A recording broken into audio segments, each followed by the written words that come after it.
Hello, I'm Rob with the B, and this is 101 Ways to Make Fire. At least I hope it is, because we got a problem. As you can see by the way I'm dressed, I'm not in my home environment. In fact, I'm not anywhere close. Where I am is in rural Canada, and that's where I'm going to be staying, because the car's broken down. The temperature forecast for tonight is to go down to about minus 16 Celsius. Now I could stay in the car all night, but the problem with the car, for the same reason you can see out the windows, rays of heat, the infrared, can escape through the windows as well. So it'll keep me out of the wind, but I'm wanting to make a fire, and I'm wanting to make a fire pretty soon. There's no shortage of stuff to burn here. There's a lot of dead standing wood, and it shouldn't be difficult to collect. But how are we going to ignite it? That's the problem. The truth is, I've got a whole lot of options here. There's a little bit of sun. I don't think it's direct enough to do solar concentration. I'm getting a very diffuse shadow, so that's probably not going to be an option. Although, ordinarily, all of the reflectors over here would work.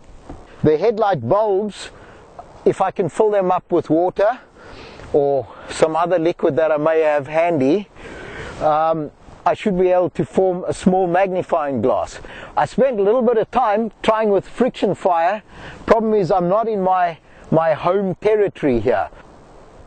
It's cold, and I might die, and I'd like to avoid that, if you don't mind. Inside the car, I've got all the usual crap that you got when you go traveling nowadays. All of those things have got nice lithium-ion batteries, which we can use to start a fire if we want to. So I'm probably not going to die. If you see this video, it means I didn't, unless it was posted posthumously. That'd be... I've got to try with the funnies a little bit, but a sense of humor and extreme cold are not compatible, which explains the Canadians and the Swedes. Anyway, right, so the first thing I'm going to try, and hopefully it's going to be the only thing that I need to try, is to get some juice straight out of the battery, 12 volts. Let's see what we can do. I think we have some jumper cables. Battery's still working. We're going to live, I think. And now we just need something to conduct the electricity. And that's what I was looking for. Just a cheap pencil. What people call the lead, though, is actually graphite.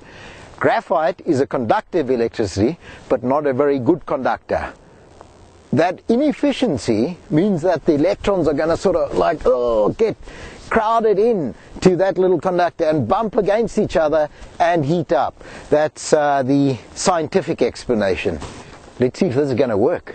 So I'm going to pop the bonnet, or what the people here in the hood call the hood, to get to the battery.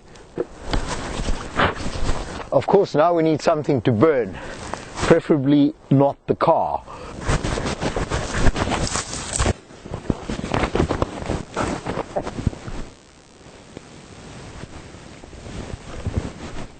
Oh, I'm standing on ice. Fuck! The situation just got interesting in two different ways. One is, I'm now, an idiot, because I've got icy water inside my boots. The other is that the reason I was walking over there is that there are these very large dog tracks. I hope, because I think you get wolves here, or very big dogs, very big hungry dogs. I want a fire now. Right, so we got a pencil there. I'm just sort of working these things that they bite through the wood a little bit to get to the graphite. I've got a little pile of flaming tinder there. And then I'm going to connect it up there and see what happens. Okay. So far we got nothing. Oops.